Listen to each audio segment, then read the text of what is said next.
These are the only tools you're going to need to adjust your valves. 17mm wrench, doesn't need to be a box, it can be a box, an open, or a socket, it really doesn't matter. 9mm box or an end wrench. I think that the box makes it easier. Feeler gauge of your choice. This is 02 and 03, or 002 and 003. Some people like to go to 004, 005. I go with 003 on both valves. And some pliers.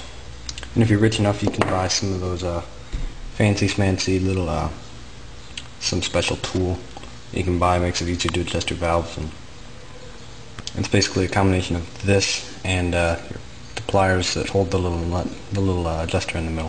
First step is to make sure that your engine is at top dead center on the compression stroke.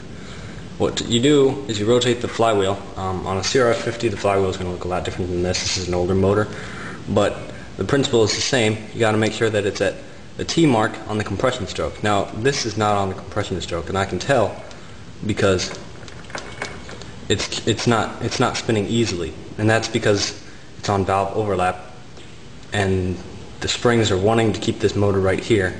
And if you twist it this way, it's hard, and if you twist it this way, it's hard. So I'm going to go another 360 degrees until I get to the same mark, and it's going to be hard to turn getting up to it, and that's the compression. And then when you get here, it's going to be real easy to spin, and that's because it's at top dead center on the compression stroke.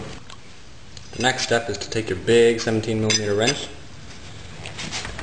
pull out and unscrew this tappet cover.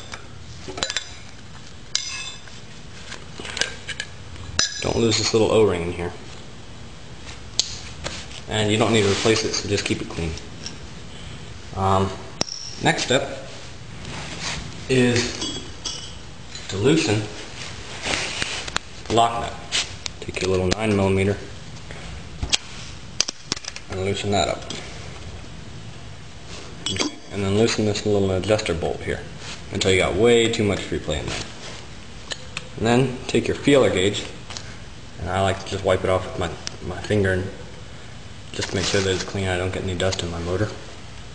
And stick it in here, and then tighten this little adjuster bolt until I feel it stop. And then right about finger tight is where you're going to have the correct tension. And then just finger tighten that lock nut. And then take your pliers, or take your box wrench first and stick it on here, and then take your pliers to keep this little adjuster thing from spinning, and then snug it up. And then once you got it tight, you got to double check again, make sure that your valve, that your adjustments haven't moved. So snug that, then check this again for the correct tension. You should just have a little bit of pull on there. You don't, I mean not pull, but a little bit of friction. And then you put this back on. And then the manual says you got to torque this to 10 foot-pounds, but you don't really need to. But the point I'm making is that you don't want to over tighten this because it doesn't need to be very tight. So just snug that on there, and you're good. Now you can do the exhaust. Okay, now the exhaust side is exactly the same. Loosen this thing up. Make sure that the engine is still at top dead center. You don't want it to, you don't need to adjust it when it's wrong because it won't do you any good. Now, the bottom one has oil in it, usually enough to make it drip, so just be careful. I mean, don't make a mess wherever you're working. And do like you did before, and loosen this thing up. Loosen the lock nut, loosen the adjuster bolt, and take your feeler gauge again. Wipe it down with your thumb. Just make sure it's clean. And then get in here and tighten this thing down until it's finger tight, and then that should be just about the right tension on this feeler gauge, which it is. Then tighten down the lock nut about as tight as you can get it with your finger. Alright, and now get your box wrench again and your pliers just to hold this lock nut or this adjuster bolt, and then tighten the lock nut, and then check again with the feeler gauge for the right tension, and it is. And then you can reassemble. I just got some oil on here. I'll wipe this off. Okay. make sure that your O-ring is in place and clean. Then you can twist this back on here. And once again, the manual calls for 10 foot-pounds.